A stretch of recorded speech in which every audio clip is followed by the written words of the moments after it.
बैठा रहले दुनों परानी, बैठा रहले दुनों परानी,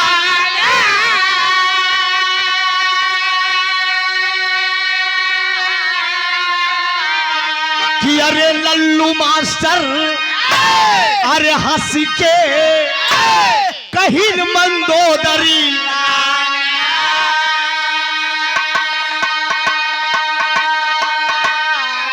कि अरे दुल्हा कि अरे सैया मानित लतन के बतिया अब हमार।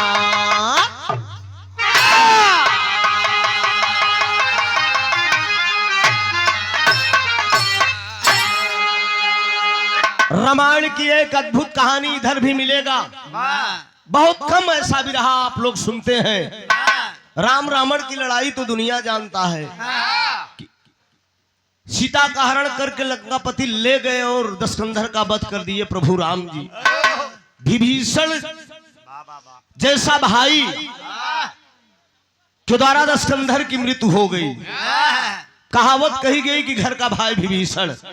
लेकिन ये मित्रों एक अद्भुत कहानी है, बुजुर्गों की लिखी ये गाथा है। आशा नहीं पूर्ण विश्वास है पसंद आएगी। जैसा कि अभी उधर भी आप लोगों ने एक प्रसंग रामायण का सुना, लव और कुश का जन्म। एक अद्भुत बात इधर भी मिलेगी, जरा गौर करिएगा। लंकापति दशकंधर और मंदोदरी लंका पे बैठे हैं। एक दिन मंदोदरी अचानक अपने पिया लंकापति दशकंधर से सवाल कर रही है। ठीक कव्वाली का भाव मास्टर।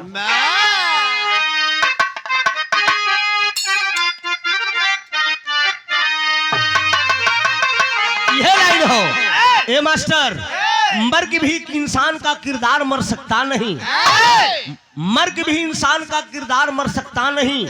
फन अगर जिंदा है तो फनकार मर सकता नहीं। जनाब हैदर अली जुगनू साहब की ओरिजिनल लाइन है ये।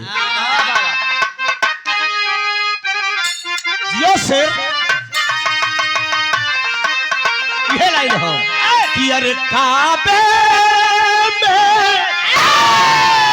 काबे में अरे तेरा जलवा काशी में नजारा है।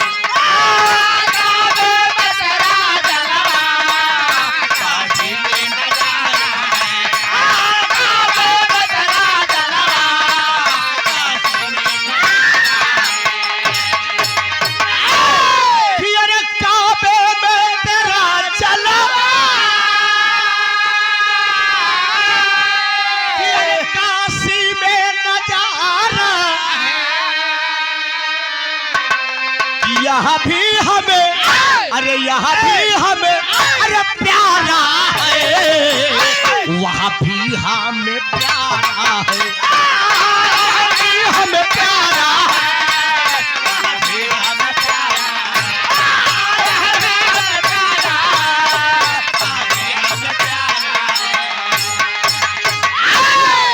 जरा गौर करेंगे मित्रों। लेकिन लंकापति दशकंधर की पत्नी मंदोदरी अपने पिया रावण से क्या कह रही है कि मंदोदरी कहने लागी, बोली सुमुख सयानी है। मंदोदरी कहने लागी, अरे बोली सुमुख सयानी, अरे एक बात पिया मानो, बोली मधुरी वाणी है। बात को समझा। लंकापति दशकंधर से मंदोदरी एक दिन बड़ा मचलाई की। एक बात बा मेहरारू कौनो भी बात अपने मनसेधु से कहा तो बहुत मिलाई। मेरे दोस्त मनसेधु को मूड मिजाज देख के मेहरारू बात करत। अच्छा कहूं से जरा पाक आए बेचारा, अब पता ला खाए दौड़ू तो खेसारी लाल खिगानो गाए यहाँ कि जब मरद से मेहरी लड़बई करी तो भतार मजा बहरी मरबई करी। अरे जब तू खाऊं खाऊं करबू लल्लू मास्टर तो चाहे जेठी रहा। भैया बड़े लाल यादव जी मुंबई से 100 रुपया का पुरस्कार है। भैया को धन्यवाद है। कहानी की शुरुआत है मित्रों, जरा गौर करेंगे। मंदोदर हंस के बोली, मंदोदर हंस के बोले, मंदोदर हंस के बोले, तब जुबा को अपने खोली, तब जुबा को अपने खोले, तब जुबा को अपने खोले। एक बात पिया मोर मानो, पिया करना नहीं ठिठोली।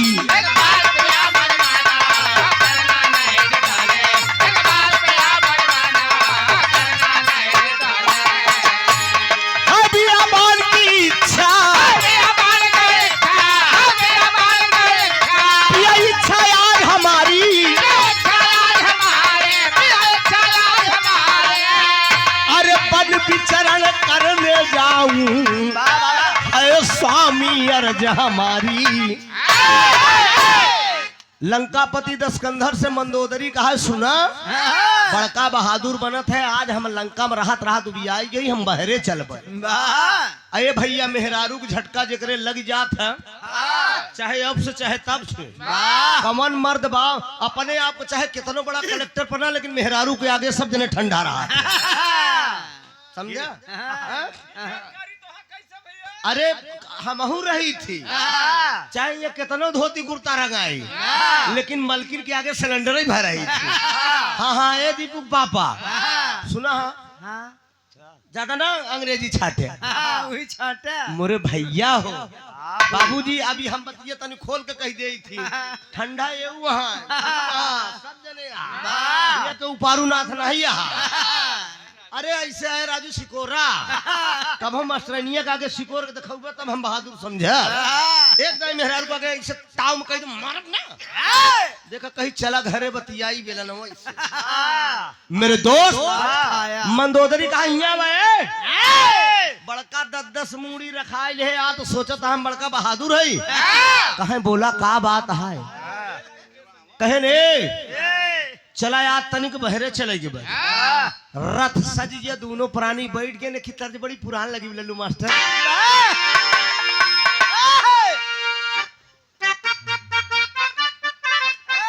यया कहे हम हई मजनू का यार, हम हई मजनू का यार, कहे हम हई मजनू का यार, प्यार सिखलाई बे गोरी।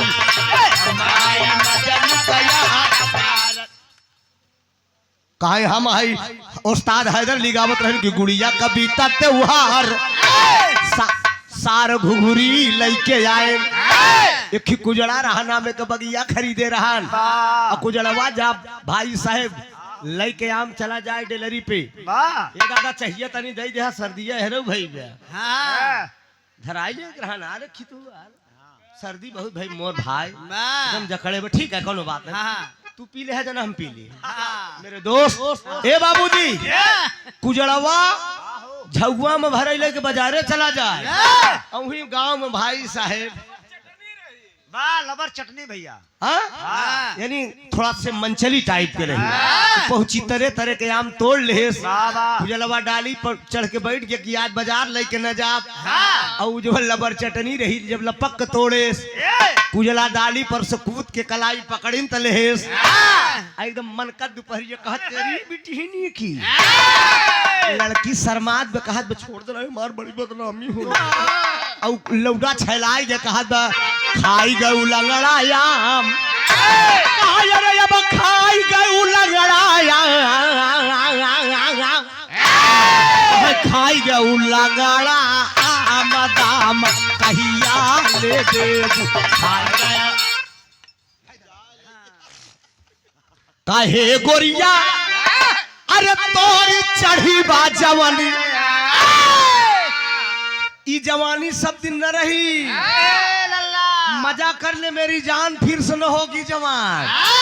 हे गोरिया अरे तोरी चढ़ी बा जवानिया, कहाँ झूल जाई रहिया गलवा के चाम, दाम कहिया ले दे। लड़कीवा कहत बे कि सड़ियल ब तोहर हम दाम काठे हुन ले बे, लेकिन दोनों प्राणी करत का है बाबूजी, दोनों प्राणी होई के सवार सीधा दिया बनवई दिहले।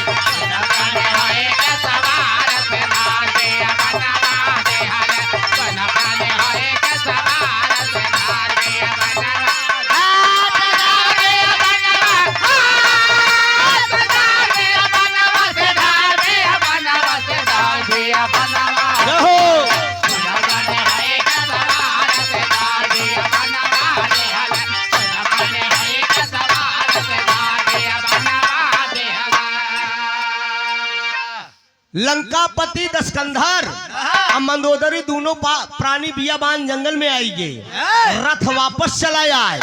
दोनों प्राणी पैदल यात्रा करता है और करते करते जाए के थी सागर मिला भाई साहब। वही सागर के किनारे मंदोदरी और रावण दोनों प्राणी बैठ गए। और जब दोनों प्राणी बैठ गए तो ही समुद्र में एक थी फूल कमल का, कमल का फूल ऐसे खिला दिखाई पड़ गया। मंदोदरी के दिमाग में बात आई कि एक दिन नारद जी आए रहे। नारद जी बताए रहे कि एक अपने जूड़ा में अगर तू फूल लगाए लेबू और खूबसूरती तू खूबसूरत तो है हो, लेकिन और निकला गई लगबू। मंदोदरी कहा जब ऐसे बढ़िया फूल कहाँ मिली, हम इनसे मंगाए ली। वह रावण से कहा काबे की तर्ज बा मास्टर।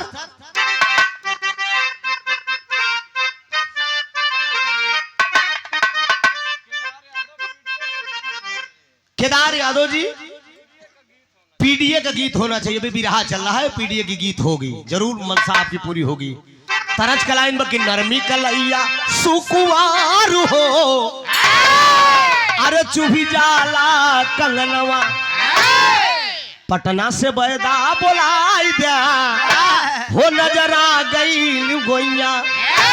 लेकिन मंदोदरी कहत का अपने पिया रावण से फुलवा पे मनवा हमार हो, हम के लाजा सजनवा, फुलवा पे मनवा हमार हो।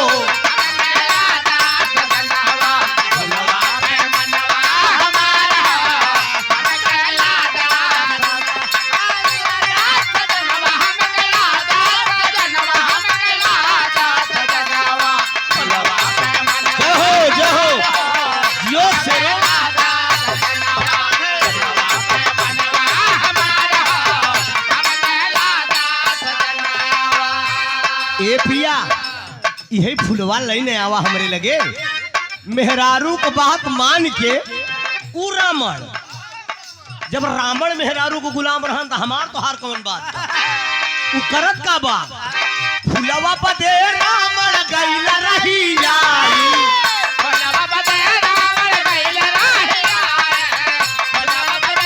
ढोलक भैया ढोलक ढोलक, हेलो टंकी टंकी। कनिया में जब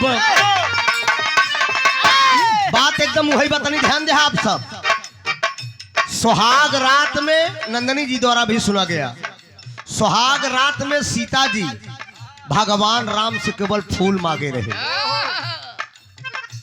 अब समझे जाए बात ना, फूल मांगे रहे और वो भी ऐसा फूल ले आइए जो आपको देखकर नतमस्तक न हो, नमस्कार न करे। गुरु वाल्मीकि को कुटिया में रहन एक फूल तोड़े रहन, एकवा ललकारे रहन। और से सुना है आप एहर देखा मेहरारू को मांगे फूले का करता है, एकदम फूले के मैटर चलत बा।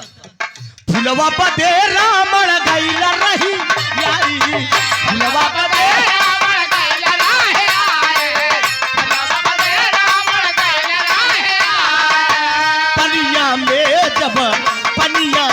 जब कदम बढ़ाई, पनिया में जब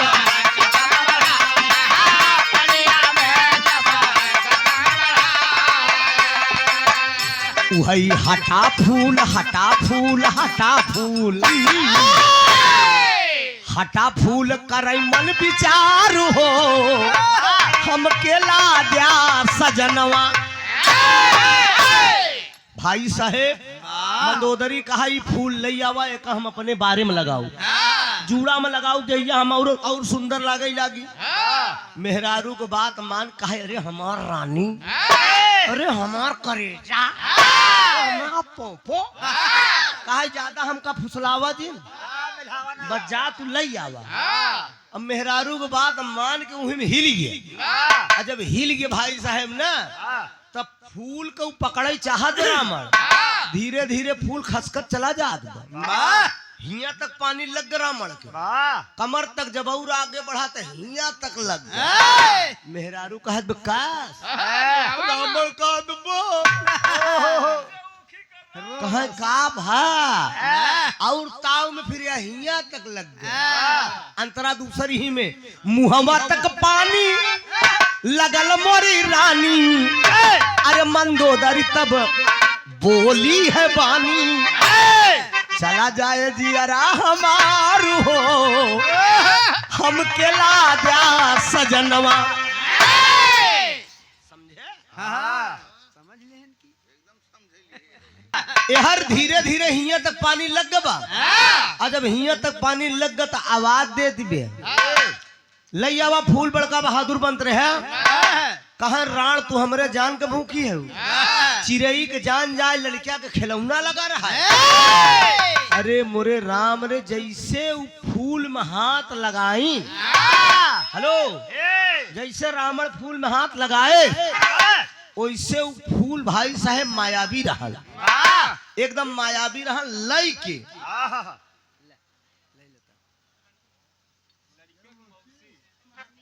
चढ़े गगन पे दिवाकर चढ़े गगन पे दिवाकर चढ़े गगन पे दिवाकर चढ़े गगन पे चटकल दोपहरिया काजरिया बह के गाले पे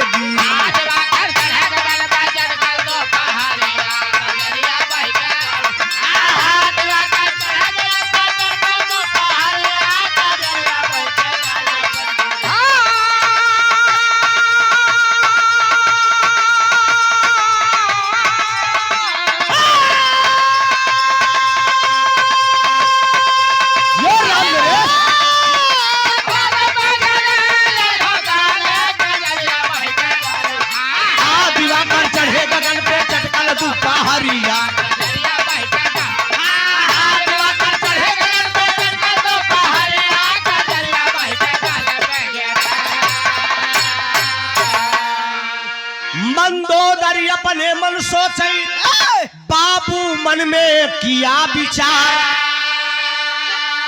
अरे लंका नगरी में हम जाबई पूछी है हुआ का जब नर नार रोवत उतरी उल्टी पुतरी चकित भय सुनीला नर नार अरे दुल्हा कहाँ पे तू अब खोइलियू मंदोदर सोचई मन मार।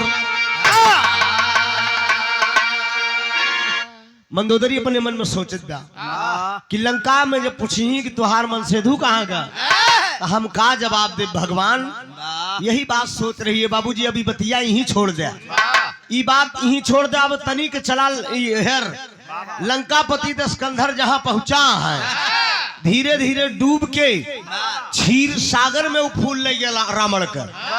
भगवान विष्णु का जहाँ दरबार है पहरे पर 2 सिपाही खड़ा जय और विजय एकदम 10 मूड़ी के 10 मूड़ी का मनाई एकदम ऐसा मरमरात की चला जात बा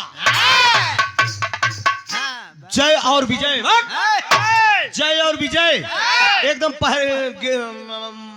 गेटवे पे खड़ा एकदम रावण जब अंदर जाए चाहे तो कहा था खबरदार आप अंदर नहीं जाएंगे। रावण कहा तुम कौन हो कहा मैं भगवान विष्णु का सिपाही हूँ ये भगवान विष्णु का दरबार है मीना मेरे मालिक के आदेश के तुम अंदर नहीं जा पाओगे। रावण कहा हम रावण को कौन रोकने वाला है कहो सुनो जय विजय बोल दिए कि पहले तुम अपना परिचय बताओ तुम हो कौन। रावण बताओ तो सुनो मेरा परिचय जानो तर्ज है मास्टर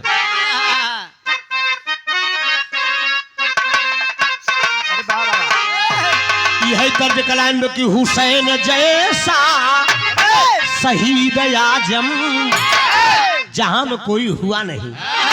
लेकिन दोस्त लंकापति दशकंधरा अपना परिचय बता रहा है जय और विजय से कि अरे जा करके भगवान से कहे दो, जा करके भगवान से कहे दो रावण द्वारे आया है, रावण द्वारे आया है, रावण द्वारे आया है, जा करके भगवान से कहे दो रावण द्वारे आया है, रावण द्वारे आया है,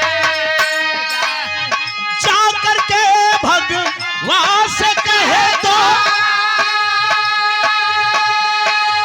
रावण द्वारे आया है, द्वारपाल पहुंचा है जाके,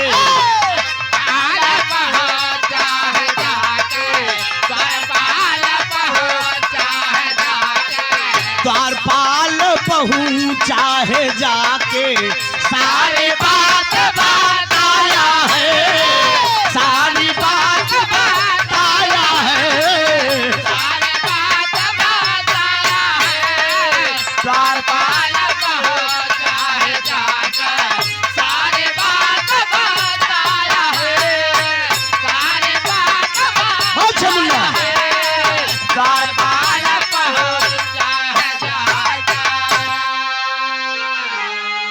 अरे बाप रे बाप, लंकापति राजा रावण अपना परिचय बता दिया कि मेरा नाम दशकंधर है, त्रिलोकपति दशकंधर है।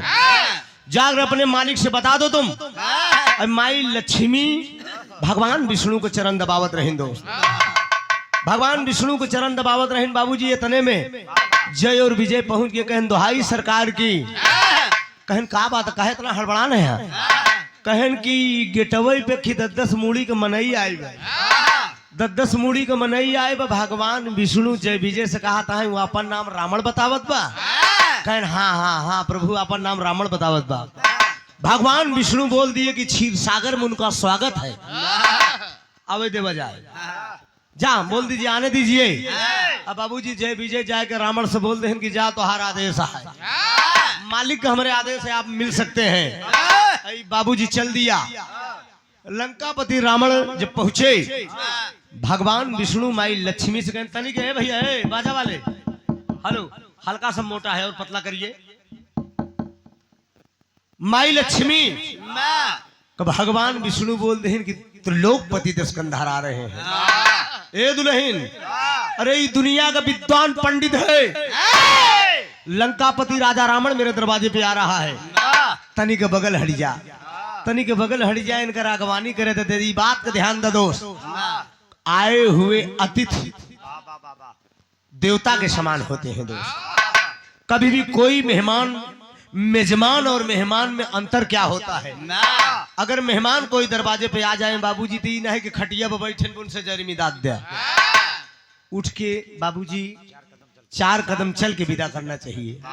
कोई अतिथि अगर दरवाजे पे आ रहा है तो बाबूजी उठ के चारपाई छोड़ के या कुर्सी छोड़ के बाबूजी दौड़ के आइए आइए आइए। पानी न पूछबे लेकिन भाव कितना बढ़िया हो जाए दो। दुनिया का मालिक बिरहा सुने से केहू को गाय भैंस ज्यादा दूध नहीं दे देती। यही सब बातें जो होती है कलाकार हम सब आप सबके बीच में प्रस्तुत करते हैं। कुछ बातें ऐसी होती है जो कि जिंदगी के लायक होती है, ओका जैसे ग्रहण करबा फायदा करबे के दोस्त। भगवान विष्णु आगवानी कह दे, भगवान विष्णु आगवानी कह दे आ जा, आइए आप विद्वान पंडित हैं। कहा कैसे आया तू, सब कुछ ठीक ठाक बाना, लंका का दशा एकदम। अरे विष्णु, विष्णु जी हाल चाल पूछत हैं। रावण का घमंडियान में देखा, अच्छा घमंडी अपन घमंड कभू न छोड़े। वो कहा हाँ हाँ सब ठीक तो है ही। कहा हमार का गड़बड़ है, न पहले गड़बड़ रहा न वो गड़बड़, ओकरे घमंड ही मस के बाटे। कहा मेरे यार तो हाल नगरी देखे के मन हो जैसे चल दी और का अभी नहीं बतावत कि मेहरारू हमार फूल मांगे रही। ना ना ना ना ना ना रावण ही नहीं बतावत कि हमार मेहरारू जूड़ा में लगावे बरे फूल मांगे रही। हम फूल पकड़े के चक्कर में हिया तक चला आए है झूला झूला। हाँ तेरी घमंडी की नहीं थे बतावत तो हाल नगरी देखे के मन हो। भगवान विष्णु कहन बड़ा अच्छा करे, बैठा बैठा बैठा बैठा। ए दुल्ही माई लक्ष्मी को बोला कहीं तने हिया आवा, कहने इनका पहचान ले, लंका का राजा रावण है। लक्ष्मी कहन बोलिए नाथ क्या करना है? कहन कोनो बढ़िया जल जलपान बनवा, खूब बढ़िया पकवान बनवा, इनका नाश्ता पानी करावा, भोजन पानी। तने कान्हे हाथ धई देहन भगवान विष्णु, पखुरा बैसे धरेन और चढ़ाई देहन, धीरे धीरे बतलात चला जाता है। कहता है तनी सुना ही आवा। अब बतलात बतलात चला, कहता है लक्ष्मी जल जलपान बनवती है, तनी के हम देवलोक में पंचायत करे जाते हैं। कहन जाते नहीं, रावण सोचत में जा तू हर पंचायत, दुल्हन तोहार बनाई हम खाब बढ़िया, दोनों जने बतलाए बतलाए।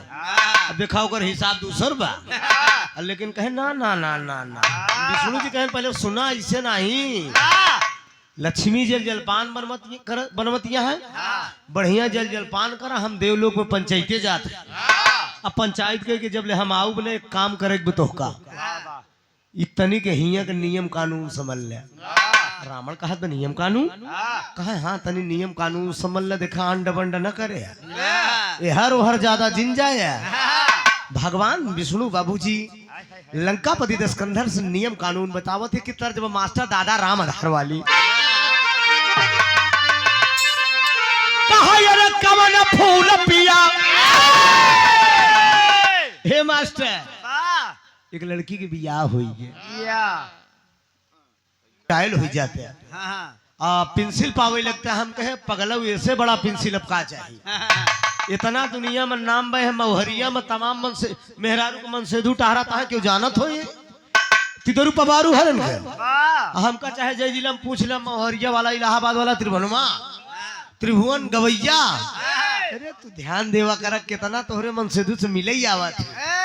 एक दिन 4-6 मनई आन लागन सेल्फी ले, जैसे घर में हमरे दुल्हन हमरे ओटे से कहन कहन दीपू पापा ई का होत रहन, हम कहीं खींचत है, कहन तो हाथ फोटो, हम के हाँ हाँ फोटो, कहनी काहे बरे, हमको तू खींच लेवा करा करा, हम का लेवा करा, कहन तू तो हमरे समनवा यहाँ हमरे अखिए में खिंचाना, तो भाव होत बाबूजी। आई लौंडवा तनी के कुछ उठा टेक रहा, और नाम मंगरू, प्यार से होकर सब मंगरुआ मंगरुआ कहा है। आए का जान ले अब बियाह भा, जेकर बियाह नहीं भव तनी समझे रहा, नहीं भव ना बचवा है तनी समझे रहे। एक जमन बताए के जाता है फायदा करी, नुकसान का न बताओ, कम में बताई देते हल्का एकदम हिसाब से काम हो जाए। हेलो मास्टर बियाह भा, जब जब पहली रतिया का कहा थी, गोल्डन नाइट देखा पढ़ा लिखा है ना, बता दे हम गोल्डन नाइट, हम हिंदी में बताओ आप सब सुहागरा, तो दिलों का मेल होता है, जिंदगी की नई शुरुआत होती है। कुछ साथी संगति से पहुंचा, कहा यार कुछ लगभग करत है कि कहा बे पेड़ा खरीद ले, एक कहा बर्फी खरीद ले, एक कहा काजू कतरी खरीद ले, एक ठीक पहुंचे कहा नहीं बे मगरुआ हम तो का बताई सस्ता आइटम बढ़िया आइटम ज्यादा, और रात भर दोनों प्राणी चबा बढ़िया ढंग से। कहा बताऊ यार, कहा कुछ नहीं, जब बाजारे में सवाव पाव गुल्लैया खरीद ले, बढ़िया पानी पिए दोनों प्राणी, मीठा पान खाए खाए चबाया खो, और लेहर भाई साहब सवाव पाव गुल्लैया, और लई के रुमाली के पीछे कई के 8 बजे लगा टहरे, बुआ नहीं खाइन, मौसी नहीं खाइन, मामी नहीं खाइन, बगल दादा का खटिया बिछी रही, 8 बजे मगरुआ जल्दी फटान एकदम चटान बड़बहार, पीछे बुआ गुल्लैया ले एकदम पहुंचा जल्दी, मेहरारू थकी एकदम और लेटी में बाबू सोई जो करे नींद आई है। अब मगरुआ जल्दी से पहुंचा, जो ना केवाड़ा झम्मस बंद करे से दादा खोखा था चुम मार के यार सोचते नहीं तू रोरा बना, केवाड़ा बंद कर, मेहरारू आहट पाए उठ गए, मेहरारू जल्दी से पैर छुए कहा पिया गुड नाइट, मगरुआ हुआ जो लहर का पीछे से आगे ले आए, कहा गुड नाइट गुल्लैया ले आई, चबा पर रात भर पर नहीं मेहरारू समझ गई कि जा दहिनाती गाड़ो वाह ई रमदयालवा दहिनाती गाड़ो फसाई दे अगुआ फसाई दे अगुआ रमदयालवा हाँ बतावा हम पढ़ी लिखी दहिनाती गाड़ा गुड नाइट कहत है तो सुहानी रात तो ई कहत बाटे गुड नाइट गुलैया नहीं आई लगा लबलबाज कहा बैठ चुप मार के कहा हम तो से कुछ पूछे चलते पहले का बताओ देखा ई दादा राम आधार गावत रहे हो कहा कमन फूल पिया अरे कमन फूल पिया यही धरती पर फूले कहा कमन फूल पिया यही धरती पर फूले कवन फूलाया समान है पियावा कवन फूलाया समान है पियावा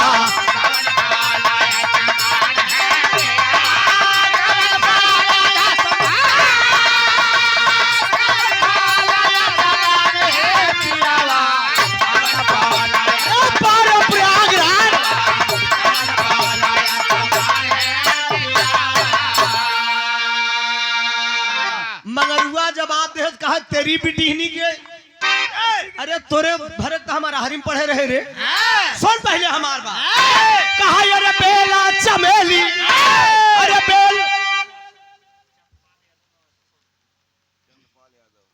चंद्रपाल यादव जी निवासा वह नेहमान गौना का नेहमान अब सबका नेहमान न समझे आप मतलब यही गौना वाले के मेहमान अभी नहीं भाई अब और कहूँ समझ ले आप सब 100 रुपया हमारे चंद्रपाल बाबू की तरफ से बार तुहिन तो जमाए आया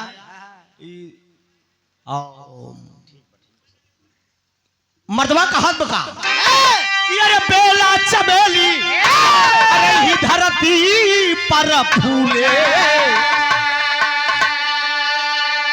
कहा बेला चमेली अरे ही धरती पर फूले वह चादा शुरू जाया सामान है चिड़ई चंदा शुरू जाया सामान है गुरुई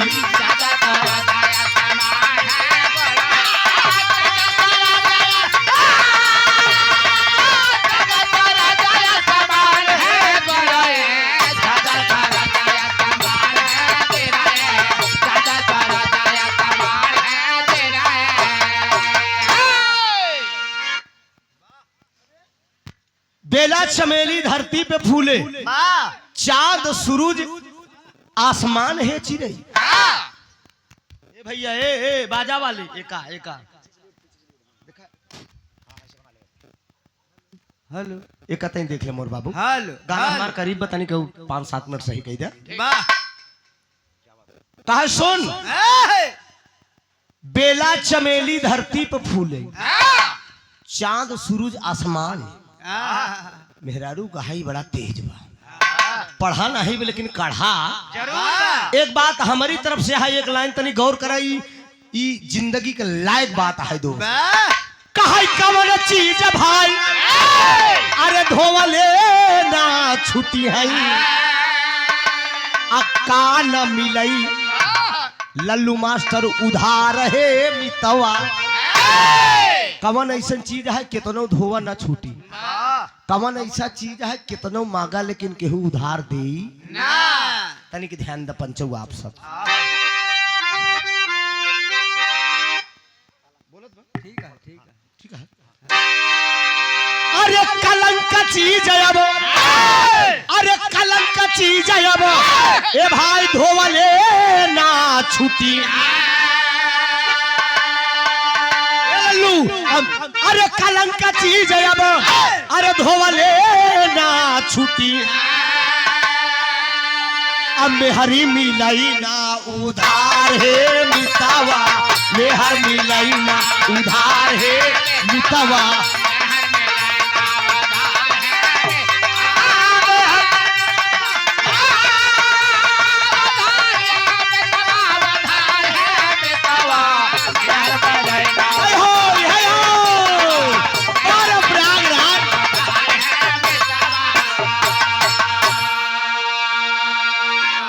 चंद्रपाल रावण का समझावता है ई भाव में। हाँ जा कि अरे 10 कंधर से अरे वही बोलैला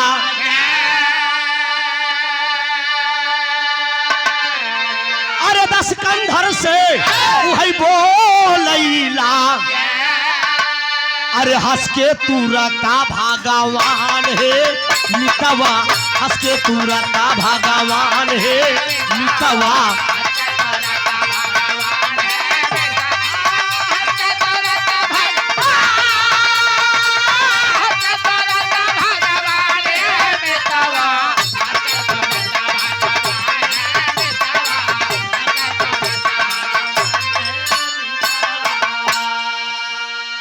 यही है। अरे पूरब पश्चिम उत्तर अरे अब ब्राह्मण कैला कहे पूरब पश्चिम उत्तर अरे अब ब्राह्मण कैला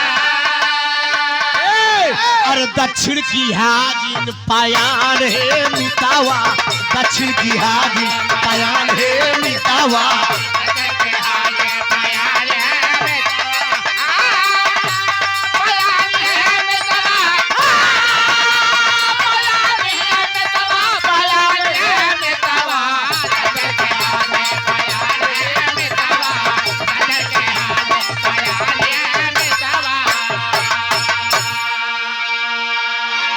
कहे पूरब पश्चिम उत्तर तीनों दिशा खूब जम के टहरिया तीनों दिशा खूब टहरिया केहर जरा गौर करा आप सब बिरहा सुनता मेरे मुकद्दर के मालिक बिरहा के भगवान आप लोग ध्यान दीजिएगा।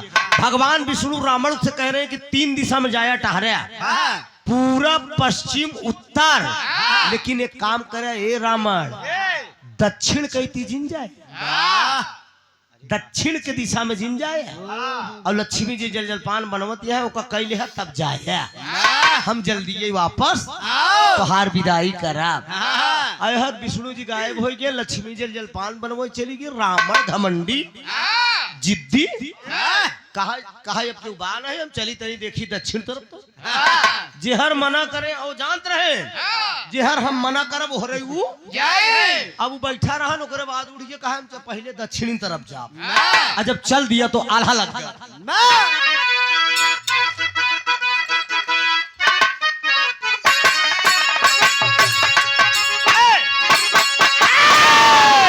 अरे रामण अपने मानवा में अरे रामण अपने मानवा में काई के गुना नवाए भैया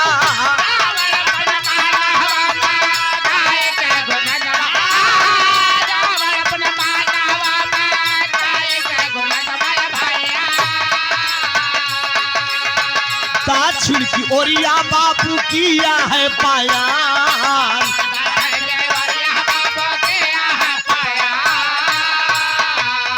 कुछ दूरी गईले जाबा देखा अब रमणवा ये भैया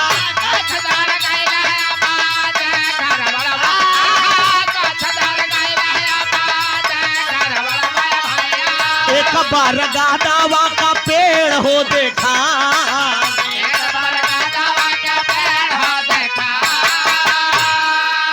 अरे लंबी सी डार बाबू लाटा कैफा सारी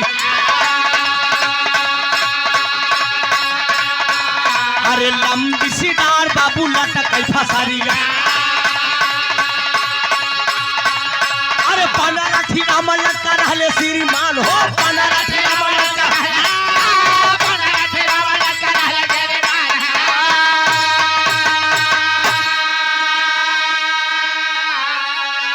जरा गौर करें विरहा को सुनने वाले श्रोता भगवान कुछ दूरी रावण जब दक्षिण तरफ गा तब बरगद का एक बहुत पुराना पेड़ दिखाई पड़ा। ओह बरगद का पेड़े में 16 रस्सी टंगी बा 16 रस्सी में केवल एक रस्सी खाली बा 15 रस्सी फुल बा 15 रावण रावण की नहीं 15 रावण उल्टा करके टांगा है गोड़ ऊपर में मुड़ी नीचे त्राहिमाम त्राहिमाम त्राहिमाम त्राहिमाम त्राहिमाम रावण मियान से तलवार खींचे कौन तुम लोगों की ऐसी दशा किया? उन्होंने जो 15 वहां कहा था, अरे जहां आई बात ही पे बड़ा खतरा।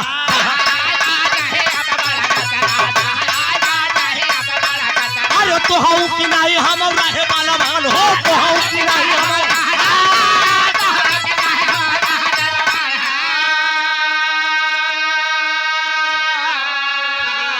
ए महाराज, जौने नगरी के राजा तू रहे, उही के राजा हम 15 रहे। तोहरी की नहीं करनी करे है, देखा उल्टा कहीं टांगा है। एक काम करा महाराज, एक फंदा खाली बाटे आवा हो बीराना।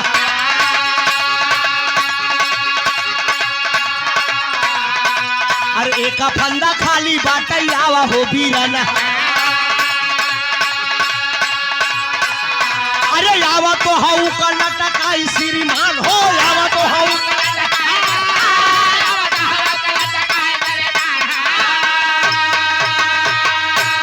अरे रावण गुस्साई गवा, सोचा अपने मनवा, लौटा है तुरतई भवन के मधार।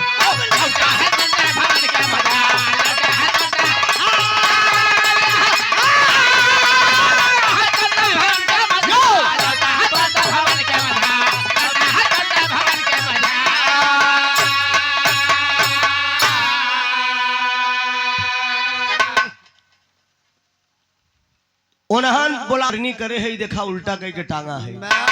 एक फंदा खाली बा, तोहरे हाथे गोड़े का नाप जो के एकदम फिट बा। आवा तोहू को लटकाई दे जल्दी से महाराज। रावण मियान में तलवार घुसेरत कहा कि तुम लोग चोर हो, तुम लोग कायर हो, तुम लोग बुज़दिल हो। रावण तुम लोगों की बात में आने वाला नहीं है। इतना ही कहा भाई साहब पिछड़ा जात बा। भगवान विष्णु डेहरिये पे लड़न पिछवा से खट से लड़े। विष्णु जी कहन कस जल जल पान करे। रावण कहा एक बात बताई, 1 मिनट।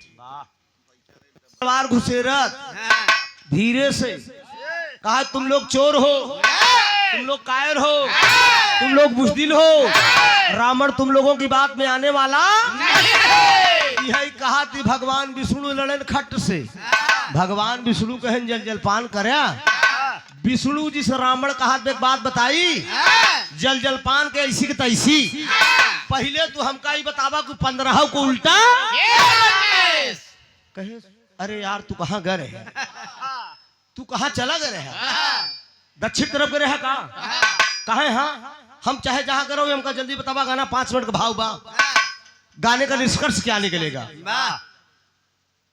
कहा हमका जल्दी बतावा कि 15 को उल्टा के टांगे। कहा बात हम न बताई पाऊ। विष्णु जी कहा तब के बताई, कहा बात तोहार गुरु शंकर बताई। कहा तेरी गुरु की भांग धतूरा छान के अंड बंड करत रहा थी, चलित तो बहनों न खबर ली थी। देखिए साथियों, ओ रावण विद्वान पंडित,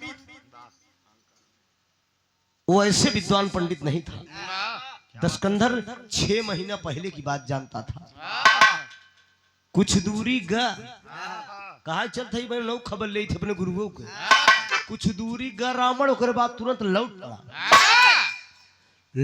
पड़ा। लौट के हाय कहा ओ अपने के पालनहार कहवावत है, भगवान विष्णु कहवावत है, दुनिया का मालिक कहवावत है।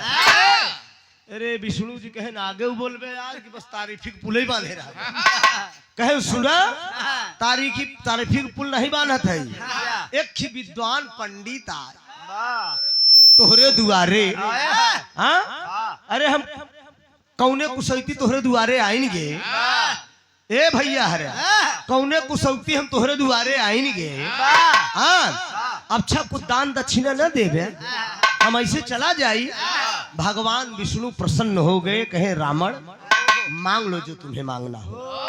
कहा देवे कहन हाँ, कहन देवे कहन हाँ, कहन देवे कहन। तिरबाचा बढ़ाई ले, अब तिरबाचा बढ़ाई ले तो कहा सुना हम इहर ओहर चीज हम का ले तनिक हमार सुना उड़ान बा। दस्कंधर कहा लगा अगर तू प्रसन्न है करतार दक्षिणा में दैदा तू लच्छा में गुजरिया कजरिया भाई के गाले पे गिर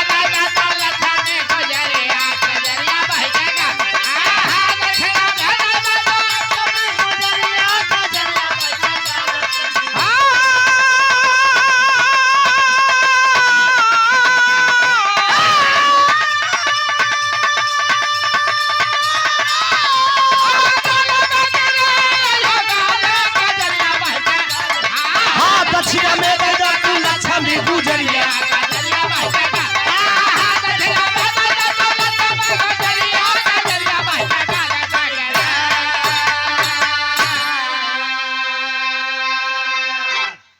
दस्कंधर कहाई लगा ललकार अगर तू प्रसन्न है करतार हे दुनिया का मालिक भगवान विष्णु से रावण कह रहा है कि अगर आप इतना प्रसन्न है तो हमका भिक्षा में कौनो इधर उधर की चीज ना चाहिए ये जमन तोहार मेहरारू है जरा गौर करेंगे आप वो चीज मांग ले जमन चीज ना मांगे चाहिए बिरहा का मतलब ये हो कि कुछ भाव निकले आई बाकी ऐसे वक्त देश कोनो मतलब निकले वाला नहीं बा कहा कि जमन तोहार मेहरारू है ये लक्ष्मी ये नहीं कि हमका दई दे विष्णु जी कहे यार गजब कही दे क्यों मेहरारू दे कि हम इन दे तो कहा एक बात बताई तिरबाचा बना ने पहले के देवी देवता के जमाने में तिरबाचा का बड़ा महत्व रहा कहा सुना अरे राजू दे खोदे नहीं यार रावण चले विष्णु जी कहे रुका यार जेका देहे है उन्हों से पूछे आई लक्ष्मी माई जल जल पान बनवे में जुटी रहा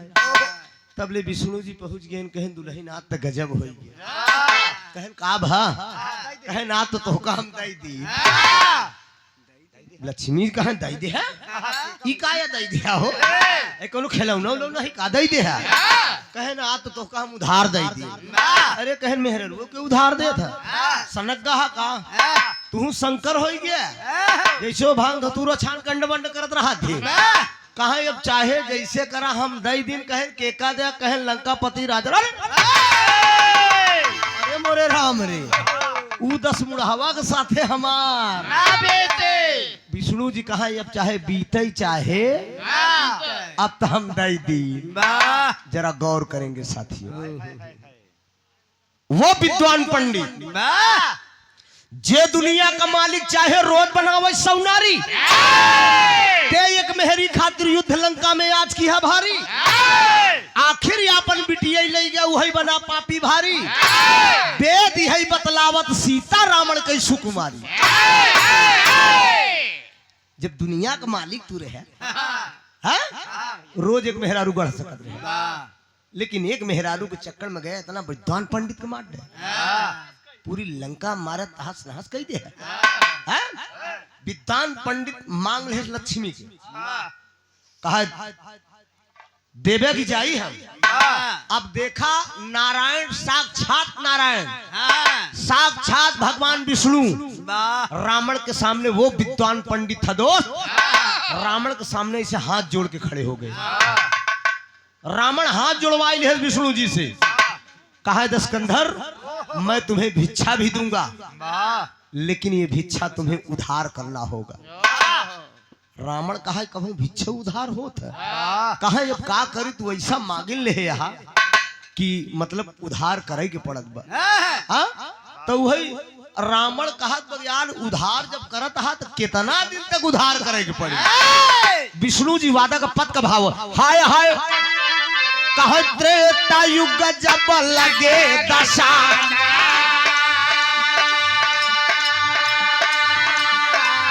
गाने का निष्कर्ष निकल रहा है साथियों त्रेता युग जब लगे दशाना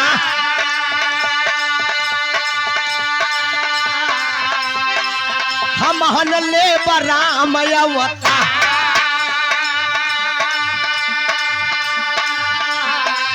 ए लक्ष्मी सीता होई है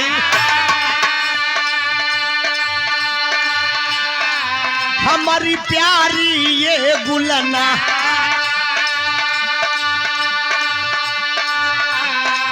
माँ पिता के आज्ञा से हम 14 वर्ष जाप बनवा। सतयुग में बात हो रही है। जोगी बन के आया वहीं पे, जोगी बन के आया वहीं पे, लैला मोरा लक्ष्मीना। जोगी बन के आया वहीं पे, लैला मोरी लक्ष्मीना। जोगी बन के आया वहीं पे, लैला मोरी लक्ष्मीना।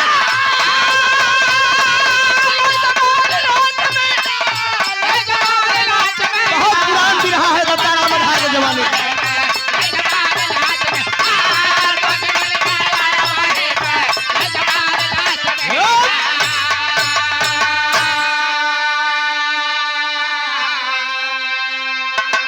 वादा हो गया साथियों। भगवान विष्णु सतयुग में रावण से बोल दिए कि रावण, भिक्षा तुम्हें मिलेगी लेकिन उद्धार करना पड़ेगा। हमें विष्णु का अवतार त्रेता में राम रूप में होगा। ये मेरी जो अर्धांगिनी है लक्ष्मी, ये त्रेता में सीता के रूप में रहेंगी। 14 वर्ष का मेरा वनवास होगा। पंचवटी पे जब कुटी बनाए के रहे लागा, उसी समय आप आना, अपना वादा पूरा कर लेना। भगवान पुरुषोत्तम मर्यादा राम का जब 14 वर्ष का वनवास हुआ, तो वो जानते थे कि हमारा और रावण का वादा हुआ है सतयुग में, वो जरूर आएगा। माता सीता से बोल दिए कि जब तक करहु निशाचर नासा, तब तक करहु अगिन में वासा। ऐ सीता, मैं नर लीला करने आया हूँ। हमारा रावण का वादा हुआ है, वो भी आएगा।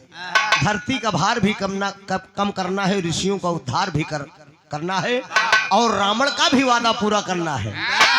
तुम अग्नि में प्रवेश कर जाओ, एक अपनी साया दे दो। वो जानते थे नकली भेष में आएगा। जब पंचवटी पे आया तो असली सीता का हरण करके नहीं ले गया था, नकली भेष में आया था, साधु का भेष में आया था और नकली सीता लेके गया। रामलीला के मंच पे आप लोग देखते हैं कि रावण जो है सीता का हरण करके ले गया। मेरी माताएं बहनें हो सकता है ना मालूम हो, वो रावण जो हर के ले गया था वो असली सीता नहीं थी, नकली सीता थी, नकली भेष में आया था। सवाल ये उठता है कि असली सीता लंका में कब आई थी? असली सीता भी लंका में गई थी। ये कहानी, इसका विरह दूसरा है। अब मौका मिलेगा तकरीर राउंड में उस विरह को भी सुना दिया जाएगा। चंद्रपाल यादव में आएगा, मेरा वादा हुआ है। अजब आयत आए हाय, अरे बाबू बिया बनवा। प्रयागराज के खाटी भाव मुन्ना राजा, अरे राम बिया बनावा, होइगा सिया के हारा नावा। बिया बनावा, होइगा सिया के हारा नावा, बिया बनावा है।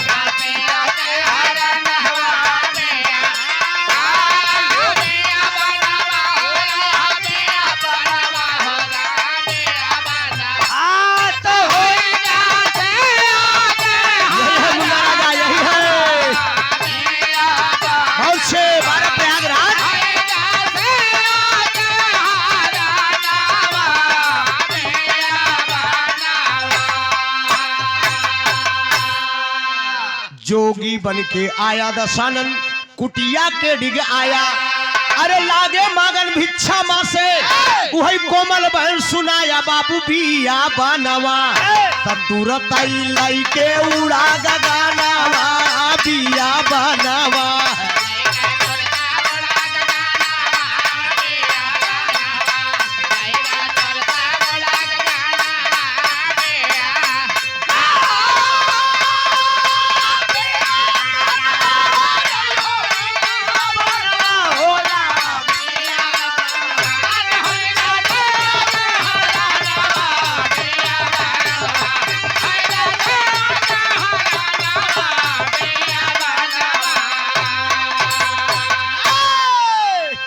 नकली भेष में आया और नकली सीता लेके गया।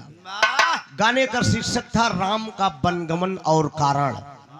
ये रामचरितमानस वाल्मीकि में नहीं मिलेगा दोस्त, ये भवभूति महापुराण से ये गीत ली गई है। आखिरी भाव है मित्रों मेरी तरफ से। गाने के अंदर अगर कोई टूटी होगी तो हम क्षमा चाहेंगे दोस्त। टूटा मोटा एक छोटा सा प्रयास आप लोगों के बीच में मैंने किया। स्वामी गीतानंद अनंत भय भुल्लुर तद्दिहे कोतारी राम आधार हैदर अली जुगनू गईले स्वर्ग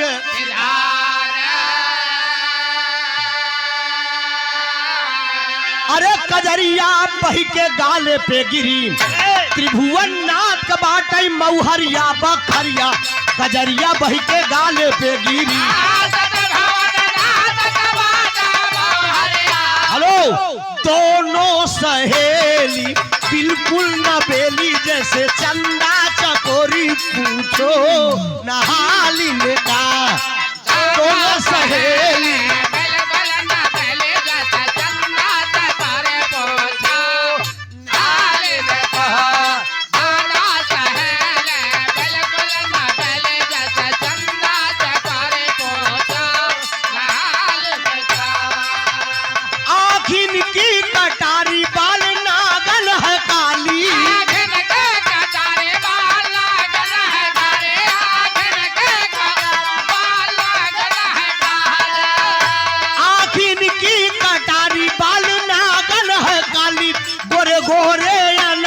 जैसा है गालिन का दोनों सहेली बिल्कुल नवेली जैसे चंदा चकोरी पूछो नहालिन का